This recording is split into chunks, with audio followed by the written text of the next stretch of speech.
Math. Let's move on. Next up for us, 1 p.m. Eastern, the Indianapolis Colts, 4-10-1, 2-5-1 on the road at the New York Giants, 8-6-1, 4-3-1 at home.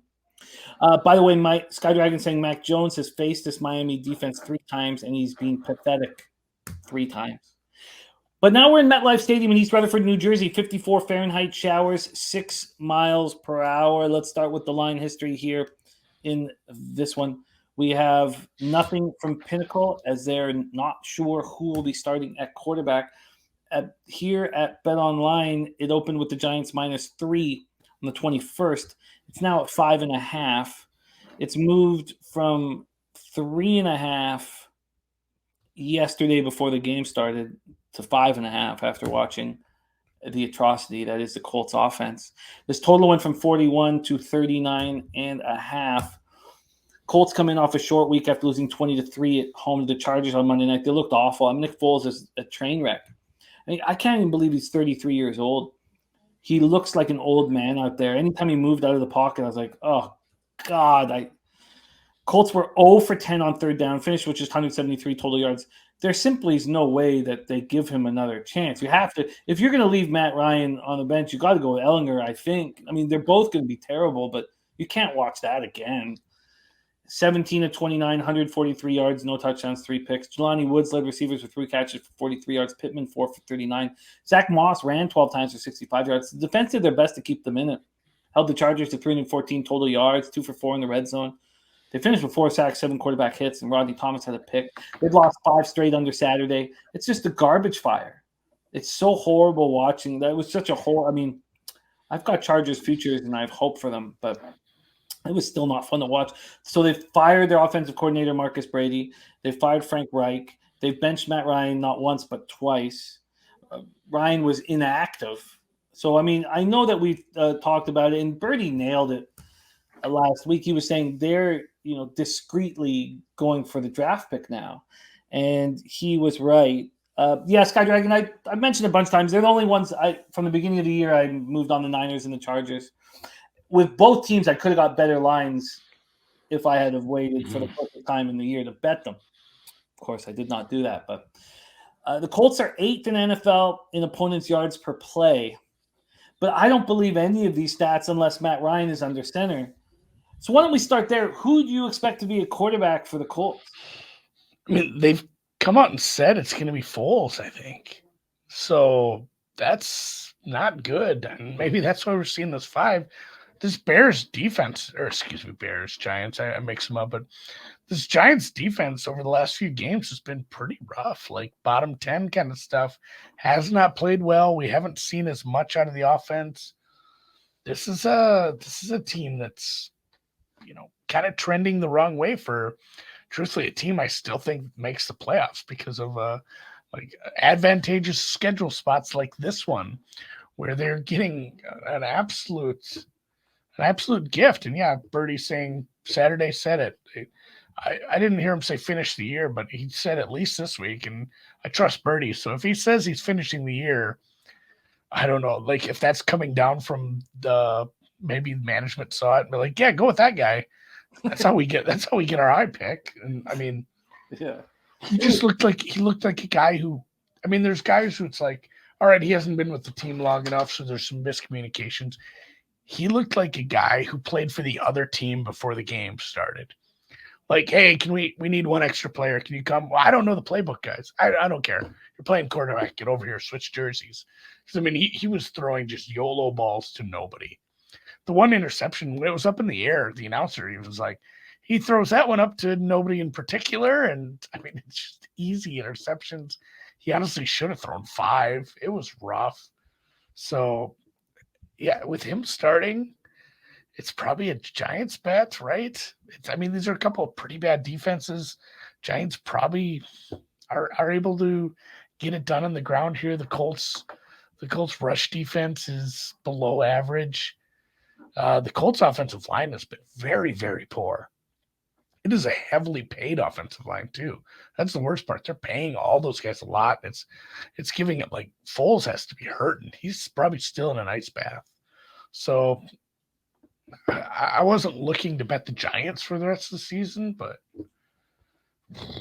It's probably some Giants props here. Like I'm not comfortable laying points even at home with this team the way they're trending, but this is maybe an under, maybe a Colts team total under. That this might be one where Saquon gets like 25 carries because it's like, hey, this game might be put away at 14-0, and we're just gonna run the ball. He gets the ball, just a ton of totes. So might be looking at some props for him. This is just horrific. But I kind of, if they stick to it, because they were going to go with Ellinger, and then Saturday came in and brought Matt Ryan back, which I understood. But this makes me, I just feel like I can't imagine that Saturday is going to, walk up and down the sidelines watching a football team with Foles at quarterback. But let's just talk about the Giants briefly here before we move on and see if Andy wants to move on either of those spots or maybe just focus on Saquon. The Giants coming off that heartbreaking 27-24 loss at Minnesota, 61-yard field goal by Greg Joseph as time expired. Danny Dimes, 30 of 42, 334 yards, touchdown and pick. He also ran for 34. They had 445 total yards and only made it into the red zone twice, and were 3 of 11 on third down. They deserve better against, and that's maybe where there is a case. God damn it! I'm just gonna bet the Giants here. God. Like, they look competent on offense because they played a bad defense. Minnesota's defense is bad.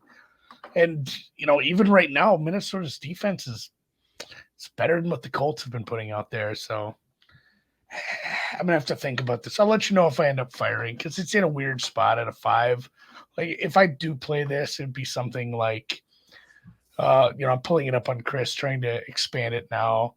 Like, it would be like -6.5 at a plus number or something along those lines. I got to sell it out, but staying away for now, but heavy lean towards the Giants, which makes me queasy at best. Because I was a little different. I thought their defense, obviously we watched it fold in the fourth quarter, the Giants defense against the Vikes, but holding that Vikes offense at 353 total yards, 4 sacks, 11 quarterback hits. Ojulari was gone, hurt his ankle in the second quarter, and they've been trying so hard to have Ojulari and Thibodeau together, and that we just haven't been able to see it. Adoree Jackson's been out for 5 games, and Ojulari says he'll be ready to go for Sunday. But 4.5 sacks, 7 quarterback hits, 2 forced fumbles in his past 4 games for Ojulari. So I'm not as sour on the Giants' defense, although when push came to shove, they let go. So I find it impossible to believe, although I will respect it. If the Colts go with Nick Foles and they're going after the highest draft pick that they can, I will respect that. But I still just want Saturday to do that because he could have done it. They could have just easily lost out and not had Matt Ryan out there at all. So now, because they have no chance, now they're letting go. I guess that's the idea. If Foles is under center, I have to take the Giants. So that was just abysmal. Do you see any world where Foles could improve this week? I mean, he will get more reps with the team. He'll get more. He said he hadn't had a lot of reps with the first team, and that looked like it because he was not on the same page. But yeah, this is I have a hard time blaming the Giants for the loss. Like, I don't say a lot of nice things about Kirk Cousins, but he has been very good in, oh shit, we need a drive right now. Like, we need a score. We need to get this done. He's been great this year in that. Like, you can make fun of primetime Kirk Cousins and all that, but when Minnesota needs a score, needs a drive late, like, it just comes through. And obviously having Justin Jefferson, Dalvin Cook, Thielen, Osborne, all that, and now Hawkinson, it helps. Yeah, that Minnesota offense, despite holding him with his yardage, they couldn't hold him down when it mattered. Mm-hmm. And I will say, like, there's no, the Colts offense doesn't scare me like that. Yeah, no, I hear what you're saying, Birdie. I mean, the 33 points included 2 defensive touchdowns. So, but I hear what you're saying, and that's clearly. I mean, I'm gonna wait because if I move on the Giants and I even see that Ellinger is at quarterback, I'll smash my computer because if we know for sure that it's Foles, which we probably will get to know here in the next 48 hours, then I'll move on the Giants. But I need to know for sure that I don't. Yeah, so I'm gonna wait. But I can understand anyone looking And at. Troy Torrance hits it. It's not a bet on the Giants. Might be what talks me into it. It's not a bet on the Giants. It's a fate of Indy. Like, yeah, I talk about how my power rankings have like 15 teams that are so close to each other. Essentially, I'm just betting on a team that's in the middle of the pack versus a very, very bad roster with a bad quarterback right now. So I'm pretty close to firing on that. Well, we will review it before the end of the show and see if you have decided to move